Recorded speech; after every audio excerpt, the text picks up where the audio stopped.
Talofa love everybody. Welcome to Island Girl Views. It's been a whole week, would you believe it? It's so good to be back here. And last week, if you all recall, we had some incredible men who came to define what masculinity was.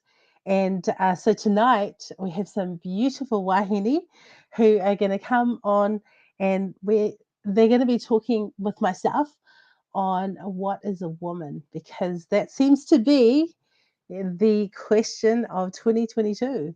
So welcome everybody. Lovely to have you here tonight.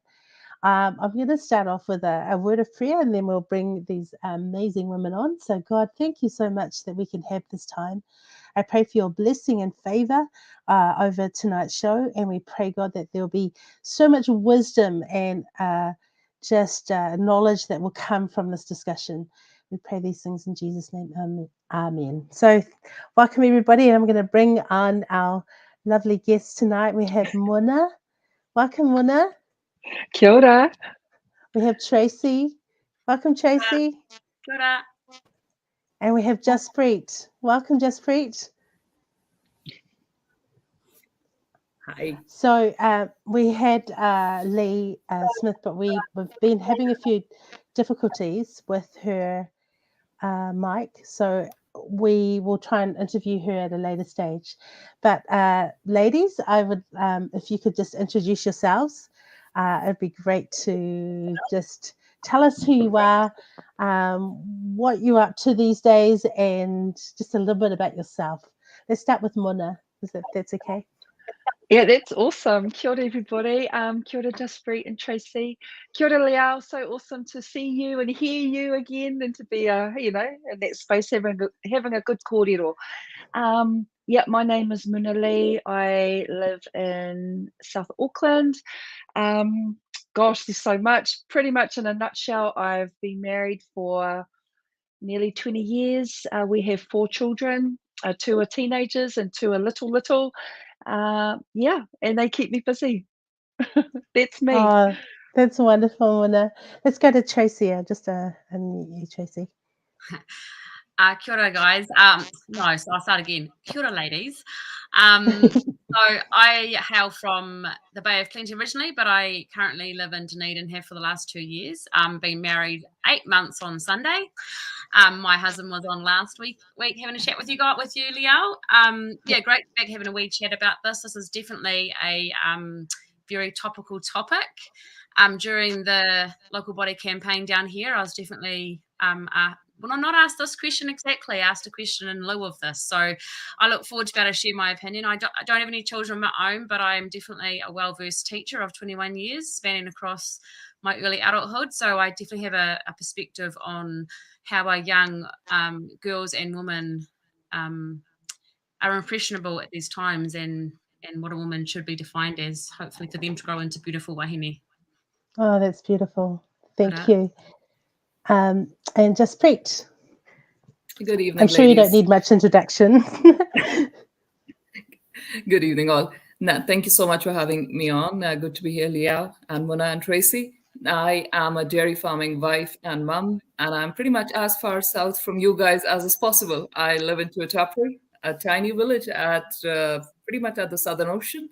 And my husband and I, we are contract milking here, just over 1,000 cows. I have 2 young children, 5 and 7.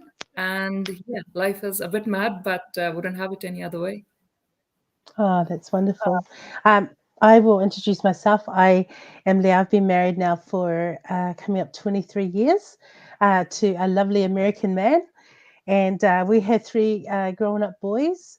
And so it's been a very different being a mother of boys. Because they are a different kettle of fish.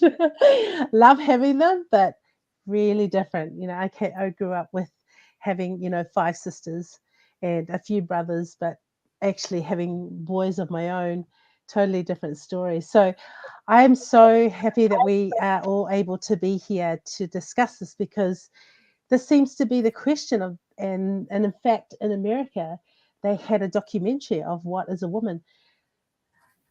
Just putting it out there, would you think 10 years ago that there would have to be a documentary on what a woman is. Just Preet, what are your thoughts on that? It's amazing where we've come to now. What is a woman?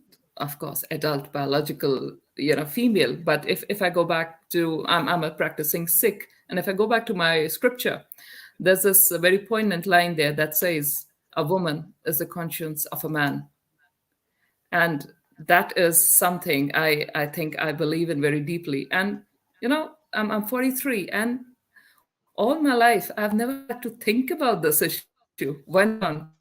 Isn't it? And it's only in the last couple of years that these questions are being peppered, and things one took for granted are suddenly being questioned. And as you said, who would have thought 10 years ago we'd be here? And as a mother of a young girl who's 7 and a bit, I'm really, questioning what is happening. So yeah. Yeah. A little bit concerning. I just want to put this to Tracy, who, has been teaching. Judge Brown Jackson, who is an American judge, was asked, "What is a woman?" And her famous reply, or infamous reply, was, "I'm not a biologist." What are your thoughts on that, Tracy? Do you need to be a biologist to figure out whether you're a woman or not? Not at all. I don't think it's very hard to figure out what a woman is or what a man is. I mean, I think, the latest of the wasn't the Midwifery Council, but like they're taking the name woman and pregnant mother out of the Ministry of Health. I don't know which documentation. I know it wasn't the Midwifery Council, but I think that it's very easy. As one of our friends probably blatantly put it, put a mirror down and have a wee look. I mean, seriously, that's what he said. And it's not that it sounds blatant and really rude, but actually it's not too hard to figure it out. And I think from my experience as a teacher, I remember saying 2006 when they started to bring the sexuality education down a level or two because of young girls getting to puberty a bit sooner. I said to my supervisor at the time, that's 2006. I'll never teach this curriculum if it changes and brings that kind of conversation into primary school level, where it doesn't matter if they're getting their period sooner. They don't need to know any more about that conversation where it leads. It's not my job as a teacher to teach that. And I think that now is being completely blasted out of the water, and I'd feel very uncomfortable in the classroom if I was still there. Yeah, so just that point back to the Midwifery Council, and any one of you can answer, put your couple of cents into this. So they were removing mother, they're removing, was it woman, from this conversation, from this documentation, but midwife or midwifery has the word wife in it, or wives in it. So would they have to remove that as well? What do you think, Mona? Tell me what would they have to call it? Look, I'm just having a giggle here. I just think this is just completely outrageous. I mean, here's another example of a political overreach. Again, how the powers up here are somehow dictating what happens down here. And like Tracy said, just you're born with what you're born with, and there's no two ways about it. God's created you to be who you are, and whatever your body is that you come in, that's, I don't know. I think all of this carry on that we're listening to now, it's like, honestly, I don't even listen to it. I just roll my eyes, and it's just ridiculous. But how it's overreached and the agenda's gone globally. It's just unbelievable. It's outrageous. And you're right, 10 years ago, you would never have thought about this. I mean, we are who we are, aren't we? I don't know. Are we? This is the question. As now, I'm going to throw this out to Just Preet. Why do you think now? So the documentary I watched, "What is a Woman?" The women who were answering these questions were afraid to answer it. Why is it? Have we come to this point where women are actually afraid of expressing that they are female, adult human female? I think this is PC gone too far, and we have, and it is not just this I mean, we are talking about femininity or womanhood here, but this is not just one issue. There's so many things that the envelope has just slowly and slowly been pushed so far that today one is unable to state the blatantly obvious facts just out of fear of offending someone. Hasn't that what it's come to? We are so scared of causing offense that we are not willing to stand up or just speak our own truth. And for me, it's been a case of this is what I believe, this is what I feel, and I'm going to unabashedly speak my truth.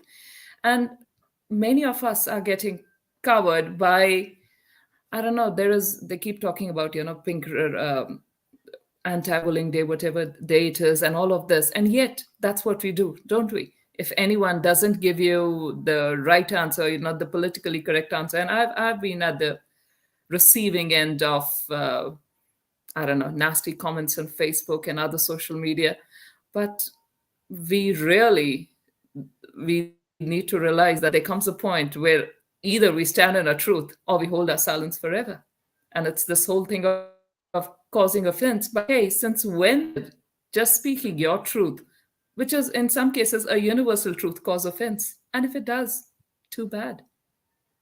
Because Yeah, my I answer is not agree. supposed to offend anyone. It's just a version. It's supposed to be your opinion on the matter.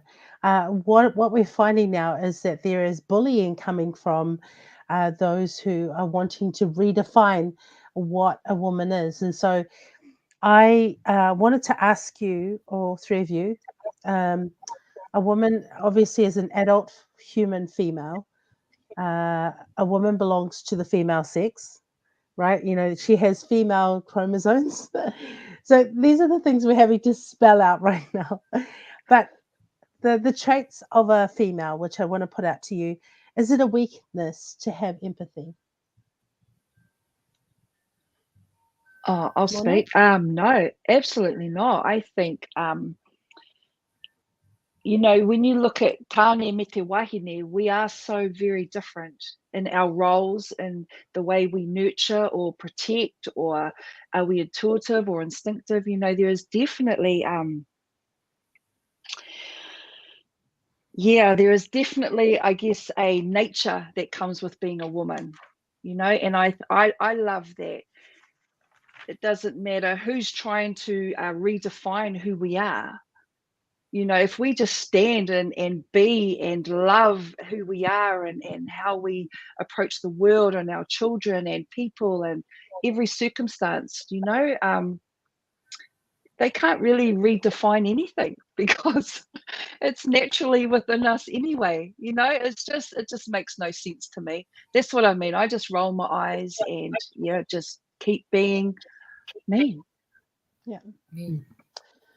There is definitely two different qualities that men have and women have. And we have this, we get to have empathy towards our children. We get to be gentle, but is that a weakness? Is it a weakness for women to show that?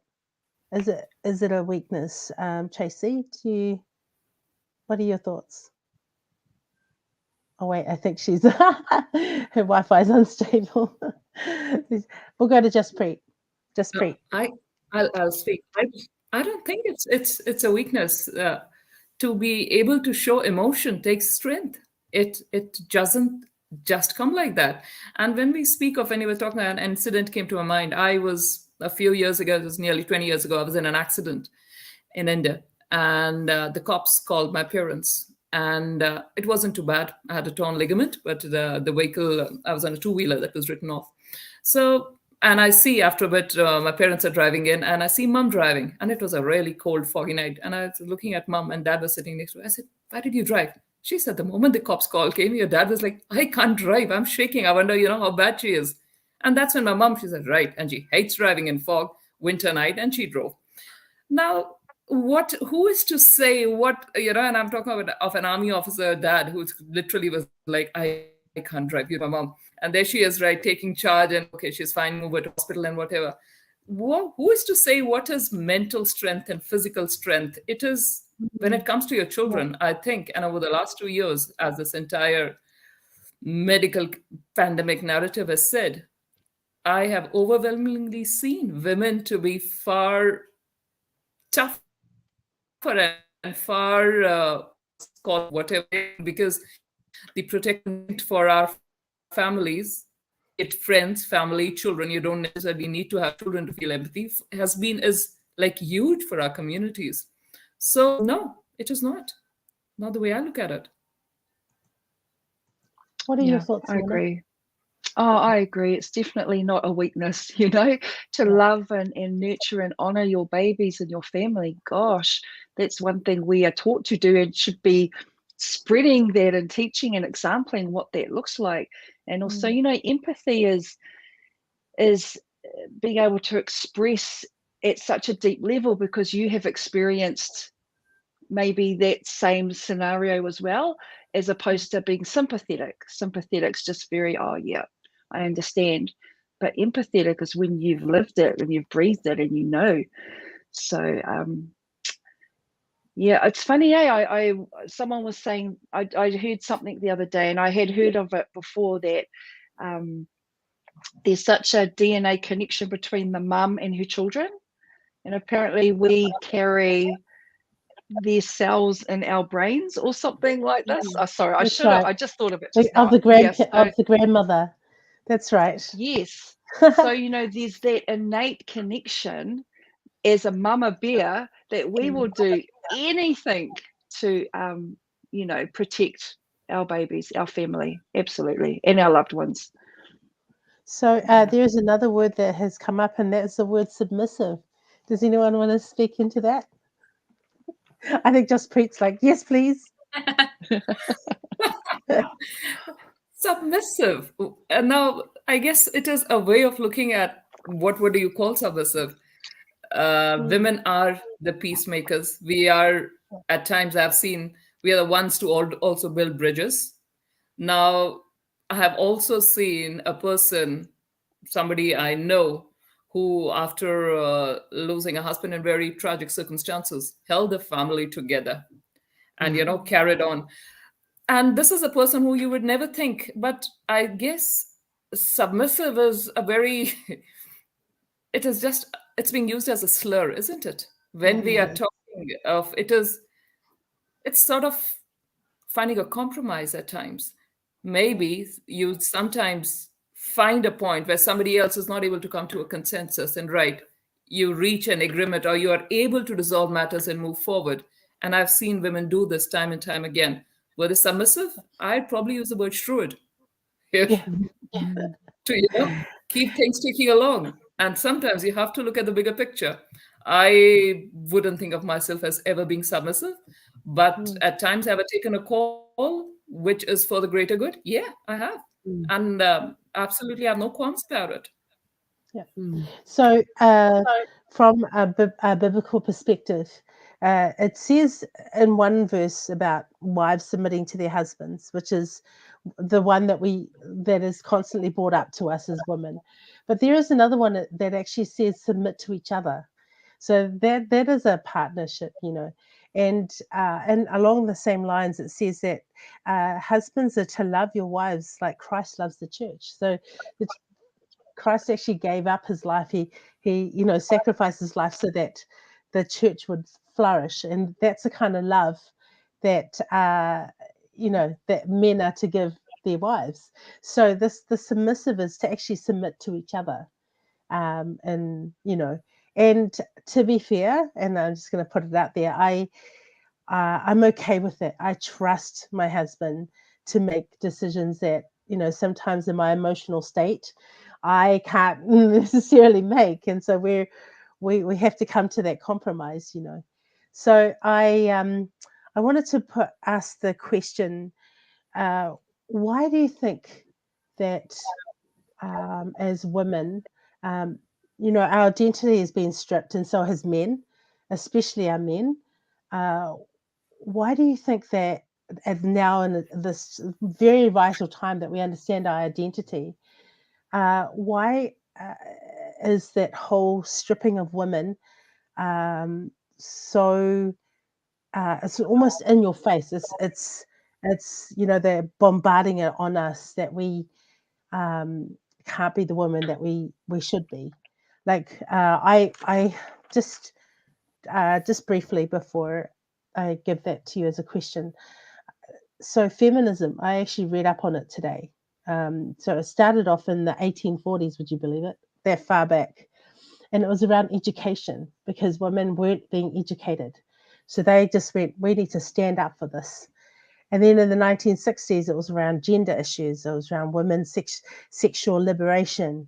Then the 1990s, it was about being individual, it was being diverse, sexual positivity. And then the 2000s, women wanted to be empowered, and the body shaming and sexual harassment came up. So women have been fighting for this for such a long time, but we've come now to a stage where we can't even explain what a woman is, to people. So I want to ask you, what can we do now as women to actually give and empower women to be what they're meant to be, rather than what is happening with them now? Sorry, that was a long-winded question, but I had to like, I had to just bring it into context of what I wanted to ask you. Well, I mean, that's huge, and thank you for taking us on that journey. We forget how hard women have been historically walking the walk to, one, have our voices heard, to two, to stand up for our rights and our freedoms, kind of similar to what we're doing today, isn't it? Yeah, I mean, how do we strip that back? I mean, I know in Te Ao Māori, there are a lot of really strong wahine toa. There are a lot of really strong warrior women, and they stand up, and they are unashamed and fearless, and but I think we have to be mindful, and we have to be really careful too of the perception that we're putting out. And I'm just going back to my early 20s. I was very impressionable. I'd lost my mum when I was 17, like quite early. But the women I hung out with, many of them had been abused by men growing up as children. They went into relationships where they weren't well cared for and looked after. So I met them as single women, and they were so, I guess, hating on men because of their experience. So I started to kind of take on that attitude as well, a little bit, like, I'm far superior, and you submit to me, and all of that. And I was just young, didn't really know. And so when I married my husband, and I also became a Christian around the same time, and that word submissive kept coming up, and I just did not, it didn't sit well with me, because I was taught that to submit was something really negative, and it meant it undermined who I was as a woman, as a person, what my purpose was. And I felt it was to shut me down. So I pushed back even harder. But then as I learned about God's word, and what submissive really meant was, more about allowing, like you said, that compromise, and being able to walk in our own greatness, and we have our own roles, and to honor my husband as the head. But the beautiful thing, us as wahine, we're the ribs, so we're actually there supporting. And you won't like it if he hears this, but we make them sound like they had the idea. Hey, don't give out the secrets. Or the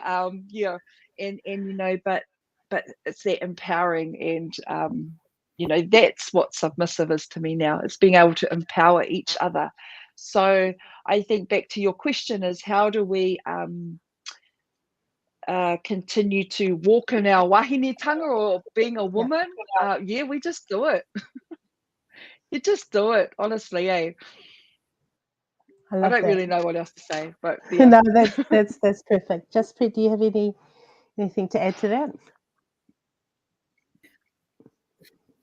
What Muna said, that feminism has come a full circle from the 1840s, like you were saying, and empowerment. But have we gone a bit too far? I'm probably going to take this in a slightly more polarizing tone. Now, women's lib at some places I've seen, and has it actually disempowered women rather than empowering us? Have we into that aspect? I was listening to Elliot, and I've spoken to him one odd time on the VFF platform, and he talks about the broken families, the fatherlessness, and the fact that this is a common, split homes are a common denominator, be it in US, New Zealand, any other place. Uh, this winter, there was a newspaper article where I noticed, the winter energy payments had just begun. And they had mentioned that this particular lady is not going to get one. And they said that, this is her, what do they call it? Accommodation supplement. This is what she's getting in child support and blah, blah, blah, XYZ. And finally, it came down to just over $1,000 was what this lady was getting per week. And so she was not going to get the winter energy supplement. And I looked at that and I thought, and the first thought that came to my mind is, have we replaced the family structure, dads, in the push to feminism with a paycheck here? What have we done? So I will also look, and for some people today, that might be a more stereotypical mindset. And I am happy, as I said, I'm happy to speak anyways on either side, and I'm happy to listen to what others think. But this is something I think feminism in some places has done us a disservice. Oh, I agree. I agree with you, Jaspreet, because, with the introduction of the DPB, it encouraged solo mums to stay solo because you got more money, and that whole breakdown of the whānau unit, like Elliot talks about. Yeah, we see that all the time, the effects of fatherlessness, and it's hard because these mums have to step up and be the head of their family where the men should have been. But because they're not, then they have to be moved aside, and then the mum has to step up. And people say, "Oh, are they doing both roles, mum and dad?" I don't think so. They're just doing the best they can do. But it's definitely affecting this generation. Absolutely, we see the fruit of that every day. But yeah, I agree with you, Jaspreet. I think that there's definitely when there is domestic violence or there's really unsavory circumstances, I completely agree with this. But somewhere the fact is that there's a major incentives now in place, and where at one point people would make a go of a relationship, be it a marriage, civil union, or living together, whatever. Now are relationships far more disposable? Is that and I parent 2 children with my husband, and there are days when he's away for 3-4 days, and even by the time he comes back, I'm like, yep, here they are, I'm going away for half a day or something. I really wonder how single parents do it. It's the hardest job in the world. Don't think I'm being flippant about what they are doing. It can't be easy to not have another parent to share that load with.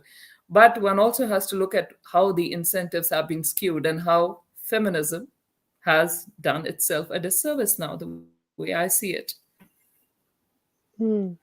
So last week when I was talking to the men, there is a book that I had started reading called Fatherless Sons, the experience of New Zealand men. And this actually was around the time of the DPB, when it was introduced to help young women who had gotten themselves pregnant.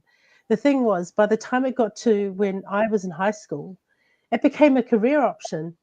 I'm not joking about this. This is, they had your career, and then they had, well, I might as well just have children because each child will have more, more money directed to it. So the idea when it first came out was to help women out.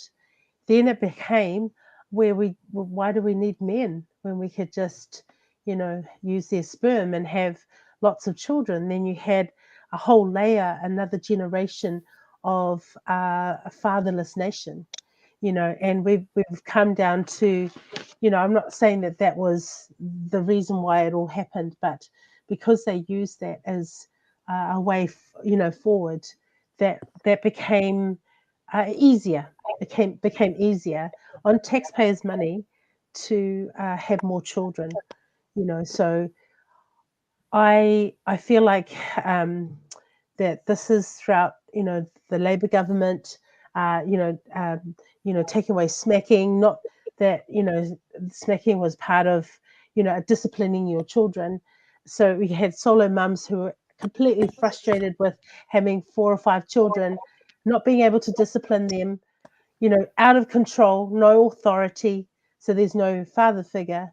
And then we have children as young as 10 doing ram raids. So Tracy, we've got you on at the moment. We're going to nab you on what your thoughts have been in this situation, and especially being a teacher, what you have seen in the last few years. Yeah, sorry guys, my Wi-Fi just seemed to be jumping around. Yeah, I want to touch on the DBB part if I can first, because I come from a solo parent family, which they call it now, but it's my mum raised us. And for a mum who wanted to work, it was hard to get the DBB, which is the irony of it all, right? So I'm 44, and it was when I was in my sort of start of my teenage years, and I remember going down to the WINS or whatever they called it to go and get this between jobs. Mum wanted to get just some help between leaving Rotorua to go live in Auckland, and it was basically they said you wait this length of time, which is like a couple of weeks before she's supposed to start her actual job. It was actually a waste of time even trying to get anything for her to do that. So it kind of hung women who wanted to get work if their children were old enough to be at home, etc. Or if and I also know of women in my teenage years who were friends of friends, and they would wait because like a year, I think it was 14, before it might have limited your income from the government. So this particular woman we knew of, she waited till the youngest was turning 13 and a half, and then went and got another baby on the way, and then she managed to get more money, and that was back in probably the mid-90s. So there's people who abused it, and there's people who, like my mum, definitely they needed it but hardly ever used it because the conditions put on her were so, they were actually quite hard to get through if you didn't want to like wrangle the system. So and in the classroom it's interesting because it depends where you are, demographic, whatever demographic you're in. One of the best demographics I've ever in was a small place outside of in West Auckland, northwest Auckland. One of my favourite schools was because we became a constant in some of these kids' lives, and the instability of either solo parents, whichever it might be, you became that role model. And for teachers that took it seriously, in the sense of, what I mean by that is that it's called loco in parentis. It's not, I haven't know the right Latin word there, but you became like the parent for the, during that time of the kid was at school. I feel now, I think I've gone a bit off topic what you asked me, Leao, but I feel this is one thing I wanted to say was that now that's kind of taken, that facilitation has been abused by the fact that the school now would have a lot of power over children who may be deemed in an unfit family, but whereby is that unfit family judged by the government or the school or the society or whatever it might be. And I feel that's been sort of taken away the power from some families, and I think, I've kind of got off track there, sorry, but I think there's a lot of power that schools have, and I feel that it's either abused or it's taken as a privilege to actually be in that place for a lot of those children. And I'd swing into the gender curriculum there, but I'll leave it there for now.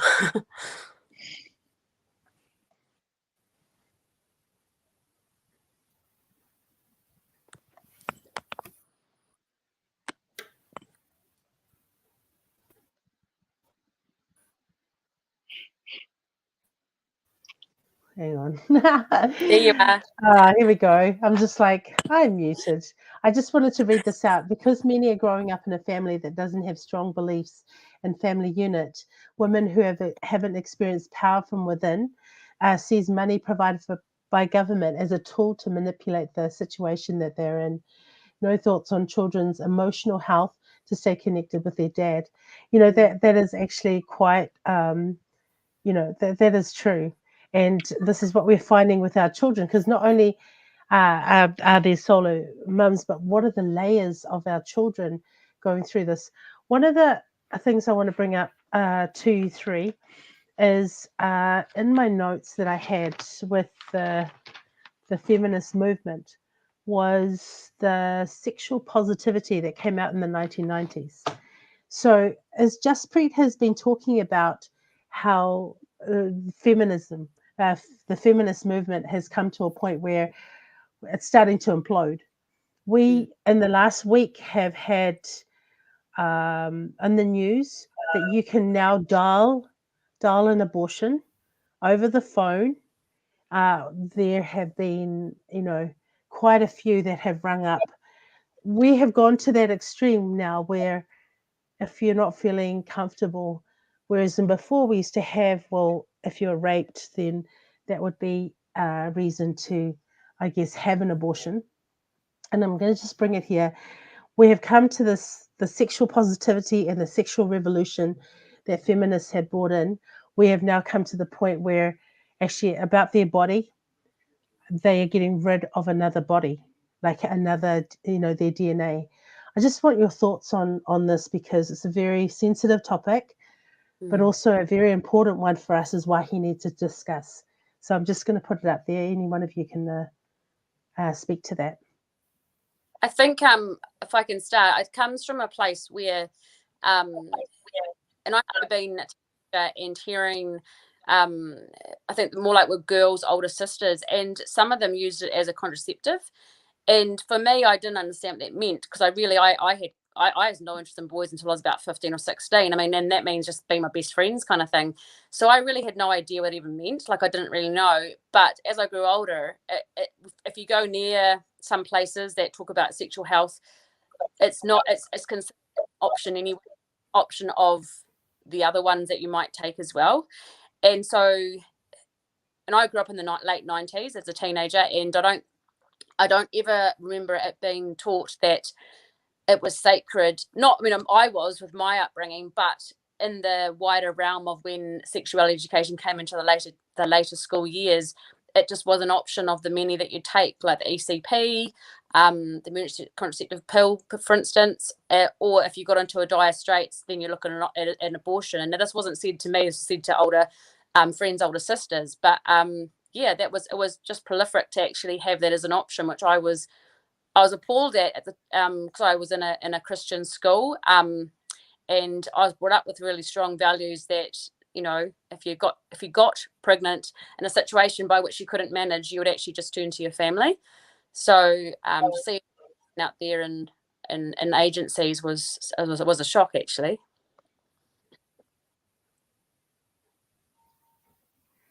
Nothing is sacrosanct anymore, is it? It seems to me like the state has been slowly taking over every aspect. And, for a long time, you have to realize I came here as a migrant 13 years ago. Then I had kids late in life. I've had what Plunkett termed as a geriatric pregnancy at 36 and 38. So that's the ages I had my children at. And for a long while, I held my tongue, Leao, because I felt some of the things that were happening. Number one, I had not had kids then. That was one thing. The other thing, you're like, I've come from the East. Maybe the West mindset is different. Maybe I just hold my tongue and, watch how this plays out because I'm not quite sure of, we come from different cultures. But then I had kids and then something went, no, actually, when it comes to kids, we are all the same. East or West, it doesn't really matter. The mama bear instinct remains the same. But over the time, I've been watching slowly. It was first, I'm talking 2009 when we migrated. It was Weetabix schools, then Fonterra Milken schools. Then it was Kids Can providing wet weather gear for kids in school, raincoats. Then it came to a couple of years ago during the election campaign. It was like, what was the Twitter thing they had written? Free sanitary products in all schools now.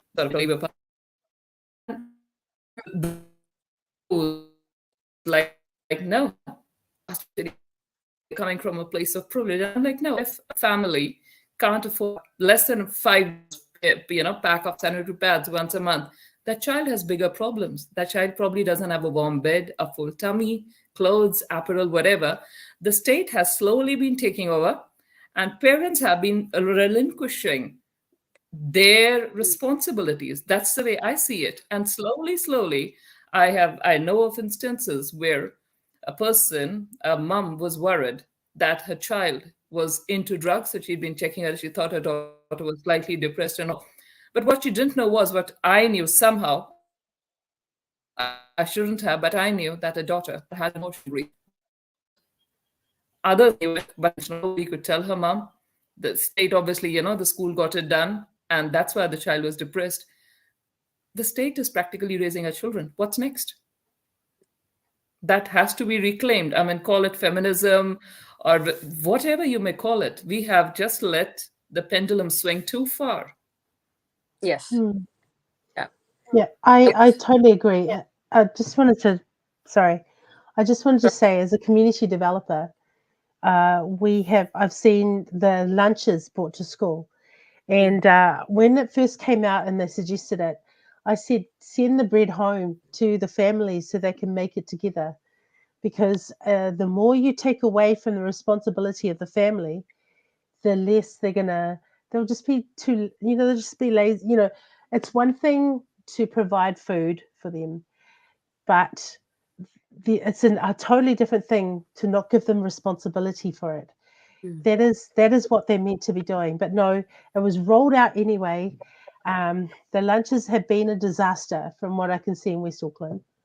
They have a health criteria where the kids have to eat things like, with carrots, and they even had one with what is it?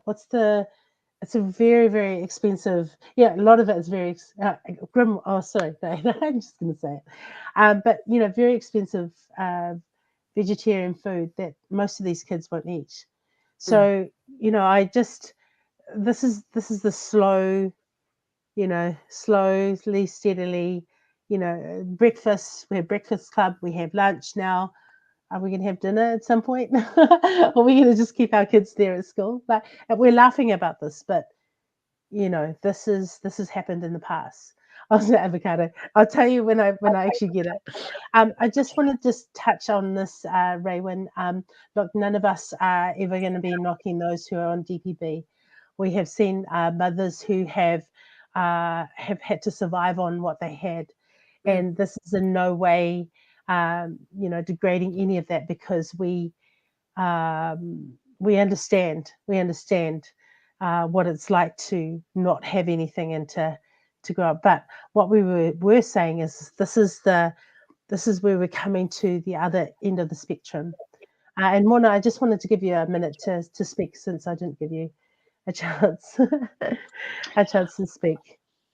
Well, just going back to the abortion, and this, please, for anyone out there that has had that experience, my love and my aroha for you, because that must have been one of the hardest decisions you've ever had to make. And, my aroha to you. And I was just going back to what Tracy said. As a teenager myself, I saw that as well, where my peers were using abortion as a contraceptive. It was like, oh, it's all good. I'll just go and, go and get the morning after pill and stuff like that. So as we rolled on to like 2020, let's not forget, we now have one of the worst abortion legislations in the whole wide world, and brought under the cover of COVID, while we're all sleeping. So if we look a little bit deeper, there is a deeper agenda there. Yeah. And yeah, we can go so many places with that, but I know the many women I know that have had abortions through their life. At the time, they believed it was the best thing for them to do. And I see them now 20, 30 years later, still carrying that mamai, still carrying that heartache and that heartbreak and that regret. And what if, and why did I? So it just, as women, we carry so much. We, in terms of Te Ao Māori, we are the whare tangata. We are the carriers of the next life and the next generation. And I think, when it comes back to what is a woman, you just go back to that. and it's something you can't deny or pretend or mask or decide one day this is what I am. It comes down to, are you able to carry the next generation? Yeah. Oh, the vegetables I was thinking of was quinoa. That is what the kids were having. Sorry, I just had to clarify that. I don't know how you eat quinoa, but none of these kids like the quinoa. Anyway, did anyone else want to say something to that? Thank you, Mona. Really appreciate that you wanted to speak to that. I had a friend a couple weeks here in Dunedin just recently, or through the freedom movement actually, and he said to me he totally is in awe of what a woman can do, as Kazimuna said, like the carrying the next generation, being able to breathe life into the next generation. He said, I would love, and he wasn't saying because he wants to be a woman. He was saying, I am in awe of my wife and my children's mother, because they're not together. So he's got a new wife now, that they could actually birth, well, not birth, sorry, they could actually grow a human being inside of their body and carry for 9 months and then birth a child. He said that he's in awe of that, for the mere fact that men can't do that, and that's the definitive there, is that women can do that and men can't. And I think when we lose that component of these changes that can be physically done now and that thing, we're losing that capacity to actually see that beauty of what it actually is. And I think that's really important, come back to being from a teacher perspective and a mother's and grandmother's perspective, but being in the classroom and seeing that when I was in that school in Northwest Auckland, because we were that security, that's the trial I was going on before, we're so influential in these kids' lives. And that is why I was so particular to what I was actually going to allow myself to teach these children, because I know how much they saw me as probably their co-parent, because some of them didn't have that or didn't have that stability. And even though I was a young teacher at the time, I knew that responsibility was mine to actually trust and to give these children the best of what I could give. And that's why having this new gender curriculum that's out there is just an absolute abuse of the capacity that a school and an education system should be providing. It's such a influential time, and they need to have that, just an extension of that love and aroha from what a family, if it can't provide it for whatever reasons, a school should be an extension of that, where they get to social things, for instance, but definitely not be abused for what it isn't. And I believe the government, whatever it is, whoever it is, but this curriculum is an example of, as Mona said before, the overreach that the government is trying, and we've touched on, is trying to extend into the family unit, whatever that looks like for each family, whether it's a solo mum, a solo dad, or two parents in there, or grandparents in there. That's really good. Does anyone else want to speak before I just Preet? And falling on the sexual education curriculum that Tracy is mentioning, we do realize that the latest government statistics show that 98% of students in a Decile 1 school failed a basic literacy test with the data that came out last week. What are we doing to our children? Seriously, what are we doing to them? I despair. This is where, again, the pendulum has swung too far. We cannot do the basic 3 R's, and the state has yet again decided that, 20 years ago, what would happen if you had a question about sexuality or something? You'd go to your parents. I'd go to my mom and, speak to her about something. Now, the peer group, the radically sexualized images that are there. I sit with my kids in the evening, they get half an hour free time. And I'm usually around, I'm doing dishes, emptying the dishwasher or something. Then, if they're watching something on Netflix and YouTube, the adverts that pop in, one has to be careful and, press pad really fast. Nothing is sacrosanct anymore. And this is despite choosing subjects which are age appropriate. I will choose something that's for 8 years and younger to cater to both. This needs to be called out very loudly, because if they can't do the bare basics right, what right do they have to be teaching kids anything of the sort at the age 5 to 7, of whatever ages they are starting it. And then comes this whole slur that they've termed, that I first found out this year during local body elections, because I'm not sure where it was. I think it was in the free speech questionnaire about, asking candidates about their different opinions. And one of those was, would you allow council venues to be used for turf events? And I had to go and look for what does turf mean. So turf means trans exclusionary radical feminist. What? So there's a turf, TERF. So will you allow turf events in council premises? And all these acronyms keep popping up, and I'm showing my age, and my mind is like a sieve, and I couldn't figure out what it was. So I had to go and look it up. And this is what it's come to. So if you speak about something, suddenly it's like turf. So that's what you're being termed as. And it was in one of the council questionnaires from one of these. I'm pretty sure it was the Free Speech Union one, but could have been another one. And this is what it's come to. So, no, there is nothing like calling out things for what they are unabashedly. And that's what most of us here are, along with a whole lot of other people, many of whom, the vast majority of whom have been women over the last 2 years when we've been dealing with whatever has been going on in the country. And this is it is the slippery slope. And we are very, very past the point of, no return unless we call it out for what it is, unapologetically. No, to rewind this back. And who pays the price? Who pays the price? Our children lose their innocence, their childhood far too soon. Absolutely.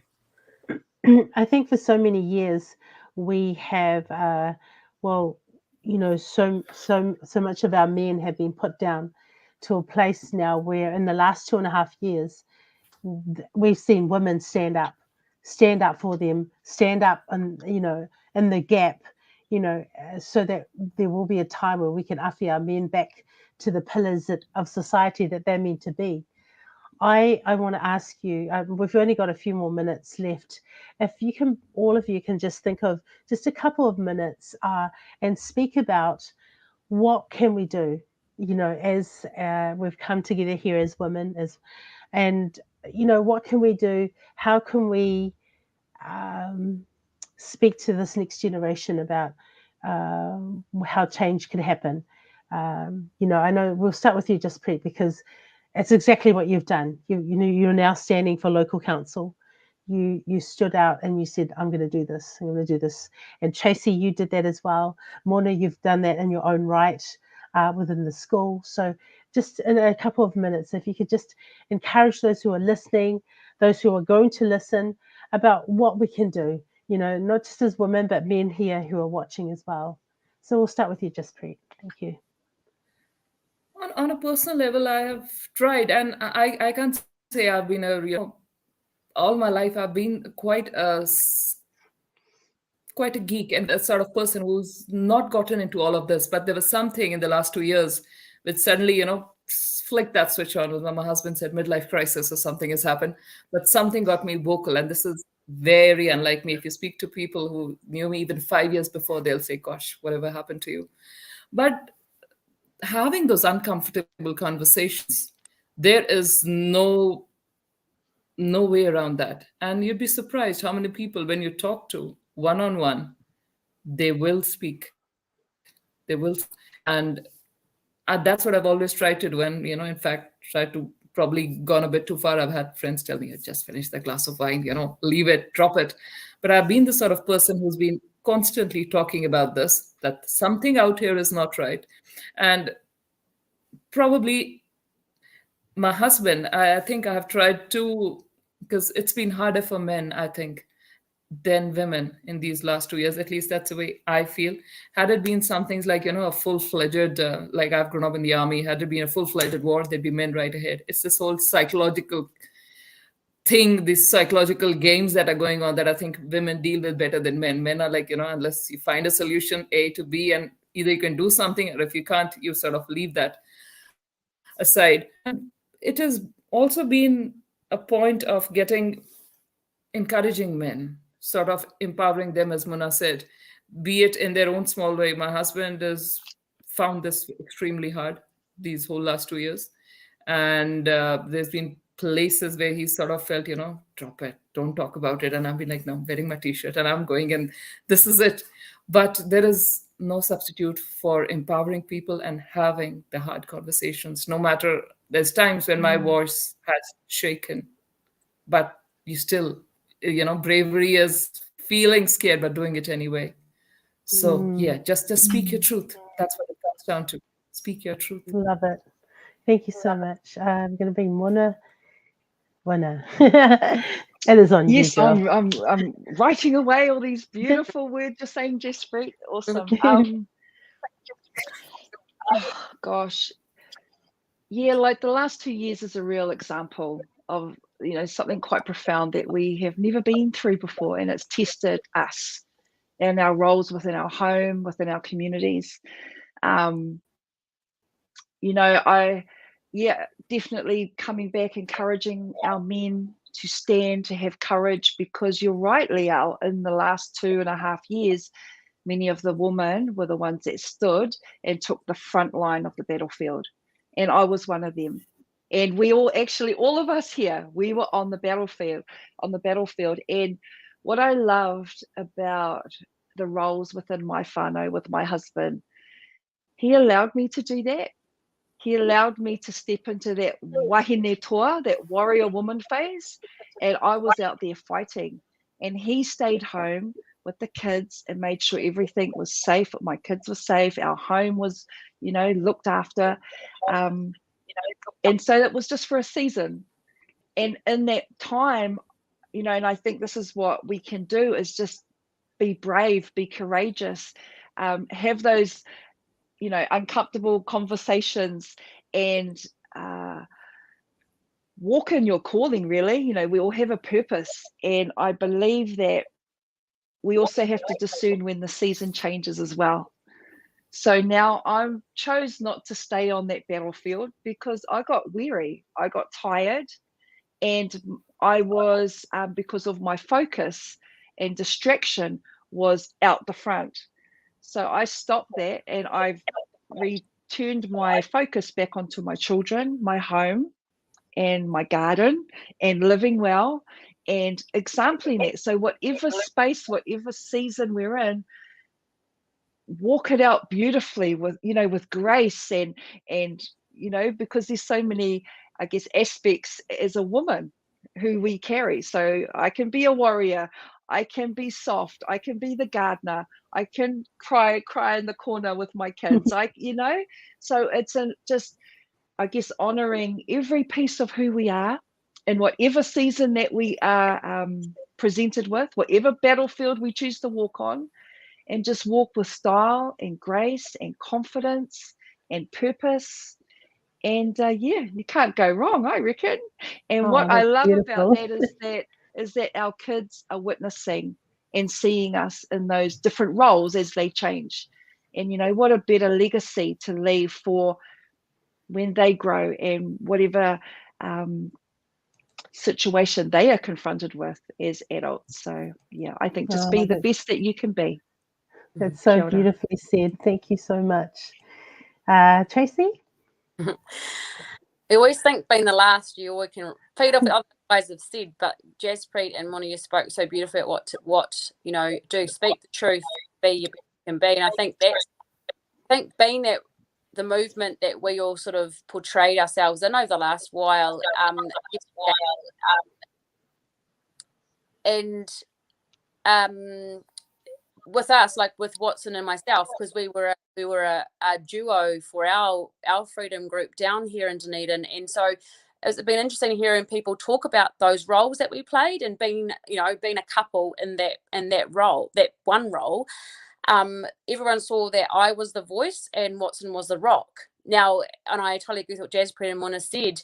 It was a place for the woman to stand up, and Jaspreet, you said it so well, saying it was like a psychological war. If it was an outright, guns and blazing war, it would have been the men up the front, and we would have been at the back doing what we're doing. And it was really interesting because being the leaders of our freedom group, that's what we've been told by people. And I still stand out, and I'm still the speaker, but Watson is still the rock, and he still was doing things, and we're sort of working at what else is moving forward for us in our duo-ship, I guess. And even a friend commented the other day and said, you guys are never apart, but actually we do things well together, and we actually consciously choose to do things together. And I think that for anyone out there, whether you're in a coupleship, whether you're in a partnership, whether you're by yourselves, I think speak your truth, as Jaspreet said, be the best you can be, as Mona said. And I just feel that, and they both touched on having those courageous conversations. Like, and as a teacher who didn't have children but who had parents come up and be honest to me about things, encourage people, if their children are at school, go and have those conversations with your school. Go and talk to them, make your voice heard at your school. If you're not homeschooling, if your children's still at school, make your voice heard. Tell them that you're not happy if you aren't, or that you are if you are. I mean, I think what has this time taught me and Watson as well is, if you stand in your truth, because Watson's got 2 children who have children, so we have mokopuna. That's the reason we stood up 2 years ago. It was because what will they think of us when in 10 years time? What did you guys do back in 2021, 2022? We can say what we did, and when that was our complete drive. So I think, we can only but speak our truth. We only can stand in truth, because truth is truth. It doesn't change no matter what color you try and paint it or what identity you try and choose. It is what it is. That's so good. What words of wisdom. Thank you all. I just wanted to say too, I was in exactly the same position as you, Mona and Jaspreet, where I had the opportunity and the privilege to stand, on behalf of my family. My husband stayed home and he looked after the, things that needed to be done at home. But know that he has been my rock, the strength behind the things that I've been doing. And my boys have followed suit. And just briefly at the occupation, my boys drove down just the weekend, travel from Auckland to Wellington, just to tautoko their mum. This is the kind of legacy, what we walk in, our children will run in. So be encouraged. Even if you're standing up for something really little, just stand. Your children will look back and go, look what my mum did, look what my dad did. And they will be fully equipped for what is ahead for us. So just thank you, each of you, for your words of wisdom. And I just want to just very briefly just pray for you all in the walk that you are all doing. And then we will finish, if that's okay. So, Lord, just thank you so much for these beautiful wahine toa who are able to come tonight and speak and be part of the show. Thank you for Lee, who hasn't been able to come on, but blessing and favor over each of them and their families, and God, that they will walk in their purpose and in the destiny that you've given them. We pray blessing and favor over our audience too, and that you'll bring us back safely next week. We pray these things in Jesus' name. Amen. Amen.